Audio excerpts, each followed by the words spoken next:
نحمده ونصلي على رسوله الكريم اما بعد فاعوذ باللہ من الشیطان الرجیم بسم اللہ الرحمن الرحیم۔ سورہ فجر ہم پڑھ رہے تھے۔ ابتدائی 5 آیتوں کے اندر اللہ رب العزت نے کچھ چیزوں کی قسمیں کھائی تھیں، اور ان قسموں کھانے کا مقصد یہ تھا کہ اگر اس میں تم غور و فکر کرو گے تو اللہ رب العزت کو پالو گے۔ اس کے بعد جو ہے 3 قوموں کا ذکر فرمایا، اور ان کے حال و احوال کا ذکر فرمانے کے بعد بیان فرمایا کہ ان پر اللہ رب العزت نے عذاب نازل کیا۔ اس کے بتانے کا مقصد بھی یہی تھا کہ اگر تم ان قوموں کے حال میں غور و فکر کر لو گے تو جو ہے تم اللہ رب العزت کو پالو گے، اللہ رب العزت کو جو ہے پہچان لو گے۔ اس کے بعد آگے جو ہے انسان کی بظاہر حقیقتاً تو وہ کافروں کی خصلت تھی، لیکن ایسی خصلتیں مسلمانوں میں بھی پائی جاتی ہیں، تو انسان کو چاہیے کہ اپنا جو ہے محاسبہ کرے اور اپنے آپ کو ان چیزوں سے پاک کرے۔ کچھ ایسی عادتیں، کچھ ایسی خصلتیں بیان کی جو کہ کافروں کے اندر تھی، اور کافروں کے جو ہے کچھ اوصاف بیان کیے۔ اس کے بعد جو ہے اللہ رب العزت نے قیامت کی کچھ ہولناکیوں کا، ایک زلزلے کا، عذاب کے آنے کا، جہنم کے آنے کا تذکرہ فرمایا۔ آگے جو ہے اللہ رب العزت فرما رہے ہیں آیت نمبر 27 سے 30 تک میں، یا ایتھا النفس المطمئنہ ارجعی الی ربک راضیۃ مرضیہ فادخلی فی عبادی وادخلی جنتی۔ کہ پیچھے جو ہے مشرکین کا حال بیان کیا تھا نا، کہ کافروں کا حال بیان کیا تھا کہ ایسا ان کا حال ہوگا، یا ایسا وہ ان کا عمل ہوگا کہ ان کو عذاب ایسا دیا جائے گا کہ وہ عذاب سے ان کو نجات نہیں ملے گی۔ تو اب یہاں پہ جو ہے یا ایتھا النفس المطمئنہ، اے وہ جی جس نے چین پکڑا، یعنی اے نفس مطمئن، ارجعی الی ربکی، تو لوٹ جا اپنے رب کے پاس، راضیۃ مرضیہ، اس حال میں کہ تو اس سے راضی ہے اور وہ تجھ سے راضی ہے، یعنی اللہ رب العزت اپنی رضا کی خوشخبری سنا دیں گے۔ اچھا، اب اللہ رب العزت کیا فرما رہے ہیں کہ فادخلی فی عبادی وادخلی جنتی، کہ داخل ہو جاؤ میرے بندوں میں اور داخل ہو جاؤ میری جنت کے اندر۔ تو اس میں جو ہے 2 طریقے سے اللہ رب العزت نے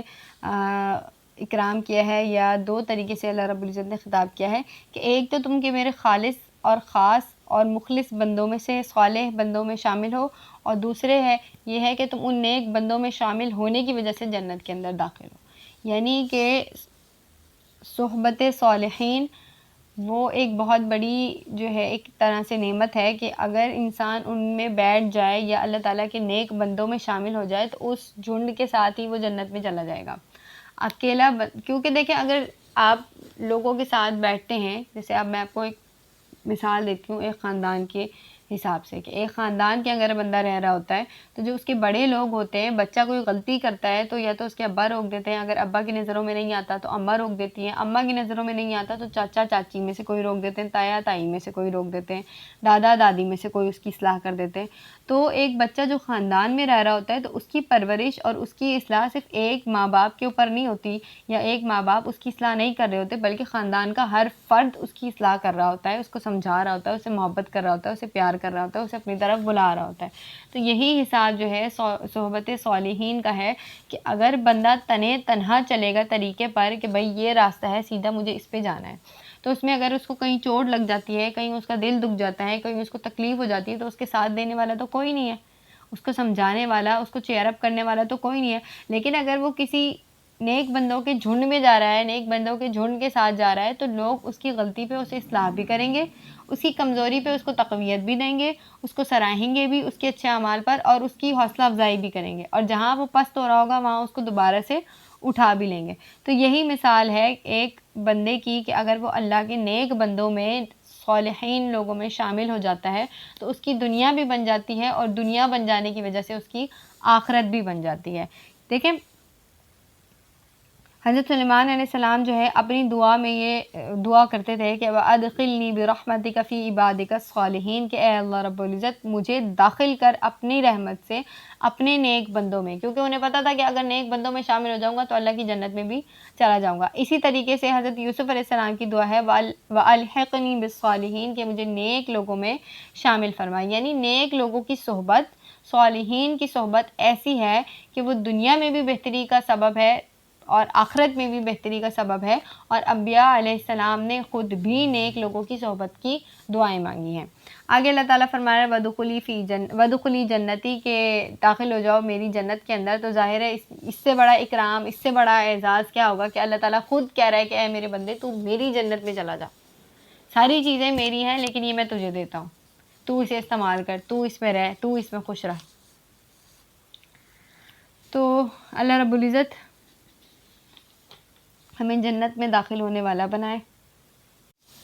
اب جو یہ بات ہے کہ اللہ رب العزت جو ہے فرماتا ہے کہ یا ایتھا النفس المطمئنہ، یہ کب فرمایا جاتا ہے؟ تو اس میں جو ہے علماء کے دو اقوال ملتے ہیں۔ ایک قول یہ ملتا ہے کہ یہ آخرت کے وقت، یعنی آخرت میں جب جنت کا اس کو پروانہ دیا جائے گا تب اس کو کہا جاتا ہے کہ یا ایتھا النفس المطمئنہ، اور اس بات کی دلالت یہ بات کرتی ہے کہ جہاں پیچھے عذاب کا ذکر ہے وہیں پر اللہ رب العزت نے یہ یا ایتھا النفس المطمئنہ فرمایا ہے۔ تو ظاہر ہے کہ آخرت میں ہی عذاب ہوگا، تو اس سے پتہ لگتا ہے کہ یہ خطاب بھی آخرت میں ہی ہوگا۔ لیکن ایک قول علماء کا یہ ہے کہ وہ فرماتے ہیں کہ جب بندے کو موت آتی ہے تو اس کو فرشتہ بتا دیتا ہے کہ تم نے جنت میں داخل ہونا ہے، اور تم جو ہے نکل آؤ اس جسم میں سے، اور اپنے رب سے جا ملو اس حال میں کہ تم اس سے راضی ہو اور وہ تم سے راضی ہو۔ تو جیسے ایک حدیث کے اندر آتا ہے کہ آپ صلی اللہ علیہ وسلم نے ارشاد فرمایا کہ جب مومن کی موت کا وقت آتا ہے تو رحمت کے فرشتے سفید ریشمی کپڑا سامنے کر کے اس کی روح کو خطاب کرتے ہیں، جس کا ترجمہ یہ ہے کہ اس بدن سے نکلو اس حالت میں کہ تم اللہ سے راضی ہو اور اللہ تم سے راضی ہو، اور یہ نکلنا اللہ تعالیٰ کی رحمت اور جنت کی دائمی راحتوں کی طرف ہوگا۔ ٹھیک ہے، اور تو اس سے پتہ لگ گیا کہ جب بندے کو موت آتی ہے تو تبھی یہ خطاب ہوگا۔ اور اسی طریقے سے ایک اور روایت کے اندر آتا ہے کہ آپ صلی اللہ علیہ وسلم جو ہے، حضرت ابن عباس کی روایت ہے کہ ایک روز آپ صلی اللہ علیہ وسلم نے یا ایتھا النفس المطمئنہ والی آیت پڑھی، تو سامنے جو ہے مطلب مجلس کے اندر یا محفل میں حضرت صدیق اکبر رضی اللہ عنہ بھی بیٹھے تھے، تو وہ کہنے لگے کہ یا رسول اللہ یہ کتنا اچھا خطاب ہے اور کتنا اکرام ہے۔ تو آپ نے فرمایا سن لو کہ موت کے بعد آپ کو یہ خطاب ہوگا۔ تو بظاہر علماء کے اقوال احادیثوں کے مختلف ہونے کی وجہ سے ہیں کہ کچھ احادیث میں کوئی بات ملتی ہے، کچھ احادیث میں کوئی بات ملتی ہے، لیکن کام کی بات یہ ہے کہ اللہ تعالیٰ ہمیں یہ خطاب کرنے والا ہو، یعنی اللہ تعالیٰ ہمیں ایسا بنائے کہ اللہ تعالیٰ ہم سے یہ خطاب کرے کہ یا ایتھا النفس المطمئنہ ادخلی فی عبادی ادخلی جنتی، کہ میرے بندوں میں داخل ہو جاؤ اور میرے جنت میں داخل ہو جاؤ۔ اللہم اجعلنا منہم، آمین ثم آمین، وآخر الدعوانا ان الحمد للہ رب العالمین۔